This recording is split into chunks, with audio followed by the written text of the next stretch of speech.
Tahun 1971 itu bukan cuma angka di kalender. Itu tahun ketika dunia kehilangan pegangan. Saat satu keputusan dari satu orang mengubah cara kerja uang untuk selamanya. Dan anehnya, sebagian besar orang sampai hari ini bahkan nggak tahu apa yang terjadi. Sebelum 1971, dunia punya pegangan yang jelas. Uang itu harus punya sandaran, yaitu emas. Kalau suatu negara cetak uang kebanyakan, negara lain bisa bilang, "Bro, tukerin ke emas dong." Simple, terukur, dan aman. Jadi di dalam cerita ini kita akan mendengar beberapa tokoh yang akan kita bahas.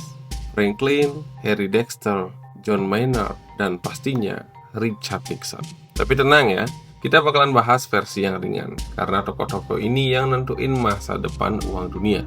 Ada yang idealis, ada yang licik, dan juga ada yang kalkulatif. Kita flashback dulu ke Perang Dunia Kedua. Setelah Perang Dunia Kedua, negara-negara pada miskin hancur, kecuali satu negara yang ekonominya justru makin kuat, Amerika Serikat. Mereka punya emas paling banyak, pabrik jalan, militer kuat, dan semua mata dunia nonton ke mereka.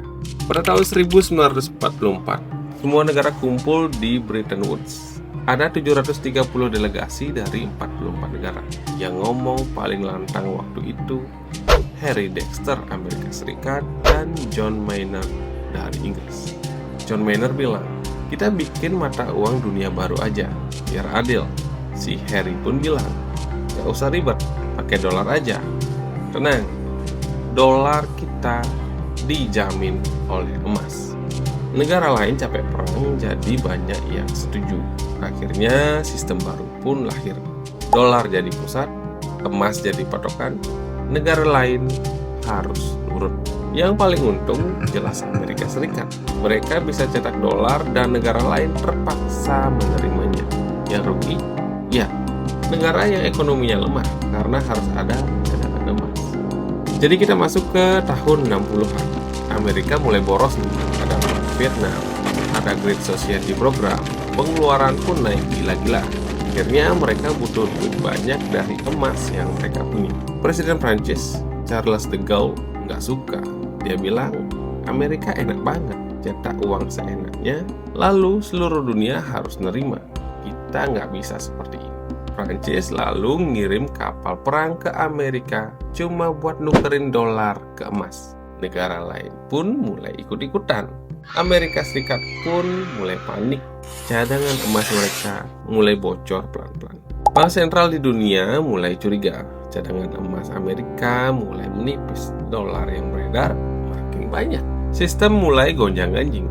Kalau ini terus dibiarin, sistem bisa meledak. Lalu datanglah tanggal 15 Agustus 1971. Presiden Amerika Serikat waktu itu, Richard Nixon, muncul di televisi nasional dan memberikan sebuah kabar yang sangat luar biasa. "Saya menghentikan sementara penukaran dolar ke emas." Tapi ya, sementara itu nggak ada ujungnya. Dalam satu malam, janji Bretton Woods hilang, negara-negara kehilangan pegangan, dolar jadi uang kertas biasa tanpa emas, dan dunia masuk era uang kepercayaan. Ini momen paling plot twist dalam sejarah ekonomi modern. Putusan ini bukan cuma ide Nixon sendiri. Ada tim di belakang yang mendorong. Treasury, Don Burns, George Slush, dan beberapa penasihat ekonomi Gedung Putih.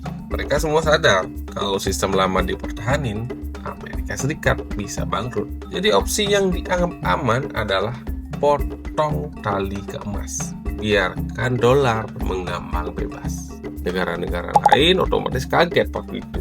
Bayangin aja, selama 27 tahun mereka main pakai aturan yang sama. Tiba-tiba Amerika Serikat bilang, ya udah, nggak usah lagi pakai aturannya. Nilai tukar pun jadi nggak stabil. Inflasi mulai muncul, perdagangan dunia kacau. Tapi mereka nggak bisa marah terlalu keras, karena mereka tetap butuh dolar buat perdagangan. Di tahun 1973, akhirnya semua negara sepakat melepas mata uang mereka ke pasar bebas. Nilai tukar jadi naik turun sesuai permintaan. Itulah sistem yang kita pakai sampai saat ini. Dan sejak 1971, sesuatu berubah selamanya. Uang tak lagi ditopang emas, uang ditopang oleh hutang. Bank bisa ciptain uang lewat kredit, pemerintah bisa cetak uang lewat obligasi. Ekonomi tumbuh dari hutang ke hutang. Disinilah muncul inflasi yang konsisten, bubble properti, bubble saham, krisis 2008, dan kesenjangan kekayaan yang makin lebar. Tentu di sini ada beberapa pihak yang paling diuntungkan, yaitu bank sentral, bank komersial, negara besar dengan mata uang kuat. Dan yang paling dirugikan, ya pastinya negara berkembang, masyarakat yang gajinya nggak naik secepat inflasi, orang yang cuma nabung tanpa ngerti sistem. Sejak 1971, dunia masuk era baru, di mana uang lahir bukan dari emas, tapi dari kepercayaan. Era di mana bank bisa menciptakan uang. Era di mana satu keputusan Presiden Amerika mengubah hidup miliaran orang sampai saat ini. 1971 bukan cuma sejarah, itu titik di mana dunia kehilangan pegangan. Sampai saat ini kita masih berusaha mencari pengganti.